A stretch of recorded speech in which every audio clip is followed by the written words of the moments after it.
Okay, as you have seen in my first video, I was talking to you about certain tips and stuff that I would be sharing with you, and this will be the first video, other than the very first video, to give you some insight into what exactly to do. And here we have a frame, the wood that you buy.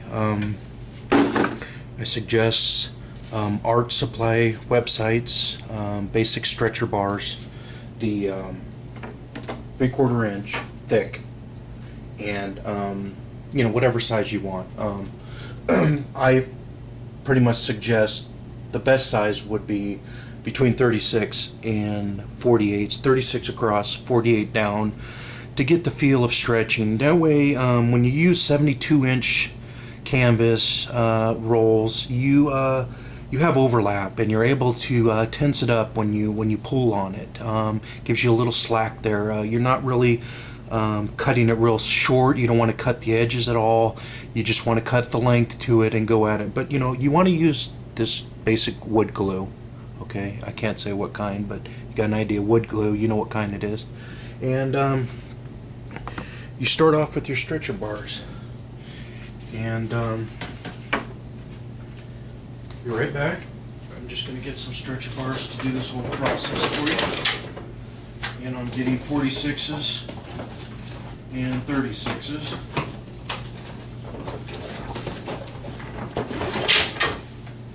And 36s. And basically this is what you want to do. You want to line them up like this.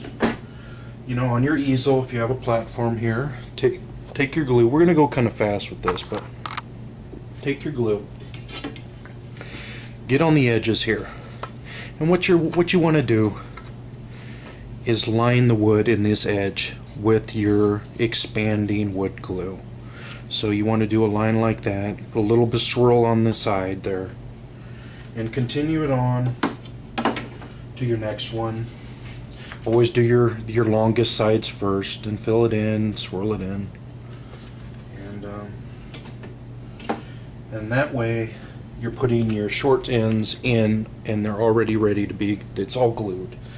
So you take your 36 or whatever length you want, and you butt them together, slide them in, and we'll worry about lining them up a little bit later. But you're kind of getting the drift here. It's not difficult, and people make more of it than it really is, and I'm sure you've all learned this in art school to one extent or the other, but maybe you need a little refresher. So you flip it upside down, you get the other side, and you glue and repeat, both sides. And be careful not to spill any. This stuff is quite hard, especially on carpets and stuff like that. It's best to have a hardwood, not hardwood, but a hard floor like concrete, or out in the garage to do it.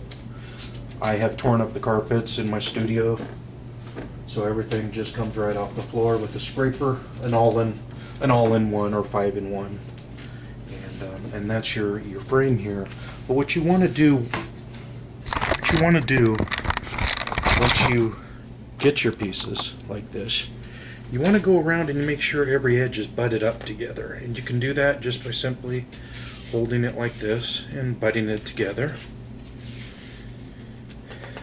Okay, and once you've gone around and gotten that together, be careful you don't get it on your hands. You don't want this glue in your mouth or your eyes. It's best to use gloves if you're going to be doing this. I recommend using gloves at all times with any kind of glue. Glasses and gloves. Do not do what I'm doing. You can get it in your eyes, but I've been doing it for so long that I guess I have become lazy and irresponsible with it.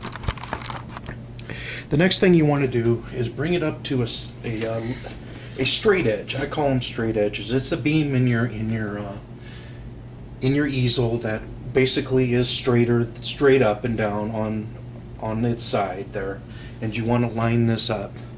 And I'll hold this up here. You want to line this up.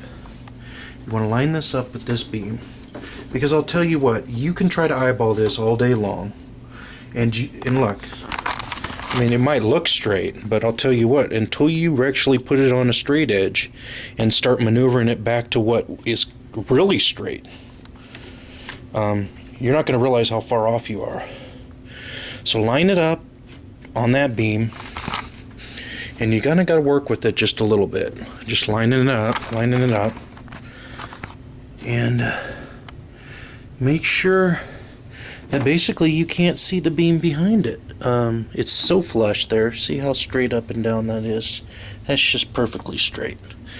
And now you want to do a final inspection of the corners. That's within tolerance.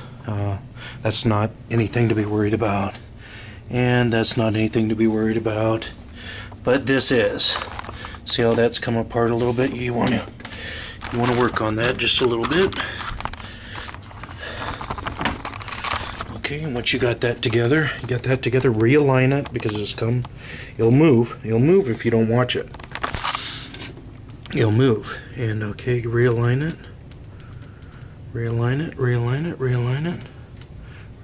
It's all realigned. And you keep it there. You keep it there until it dries.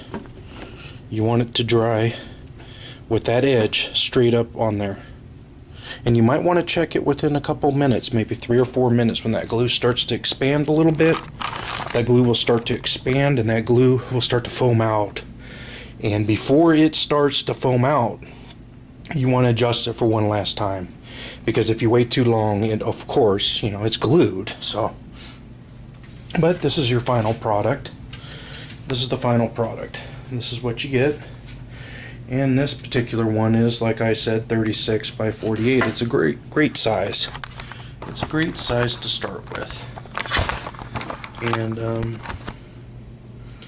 And as you can see, when you look close, you see that? You see that? You see all those? To be a good artist and to take care of what you're doing, you just take a knife, knock those off, knock all these off, cut these off. Always wear gloves when you're using a knife.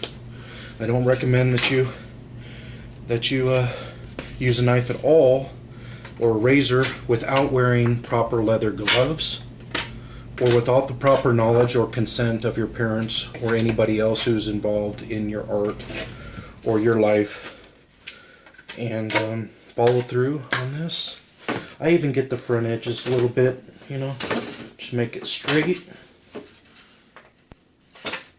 Make it straight. Cut that off. And get this last edge. And you're just basically, you're doing a good job. You want to do a good job. You want to do the best job you can. Someday somebody might take apart your frame, might take apart your painting, and see what kind of framework you did. Might sound silly? Sure it sounds silly, but I'll tell you what.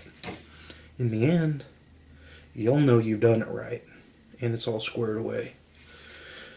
Okay, we're going to move on quickly to the stretching, and I probably won't be able to get all the stretching in, but this is what we're going to be doing. Okay. Take your roll of canvas.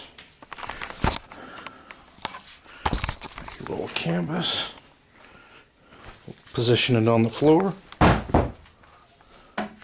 Pull it up till you get a length that's desired. Like that. And you've got to understand why this is flipping around so much, because I'm the only one here. I'm the only one doing it. Okay, position your stretcher bars. Position your stretcher bars in like this. Overlap the top. Overlap the top. Overlap the top. To where you get, to where you have fairly, good coverage here. You want to line it up in the center. You always want everything to be lined up before you even begin to attempt to staple anything. And basically what we're doing is we're getting the length we need by doing this. See? Okay. So, okay, you have this up here. You have this. You have the overflap, and you have tightened up the bottom with the roll. Now you can know where to cut. You cut right along the line where the canvas roll is. And I will cut ahead to this, so I'll catch you up in a little bit.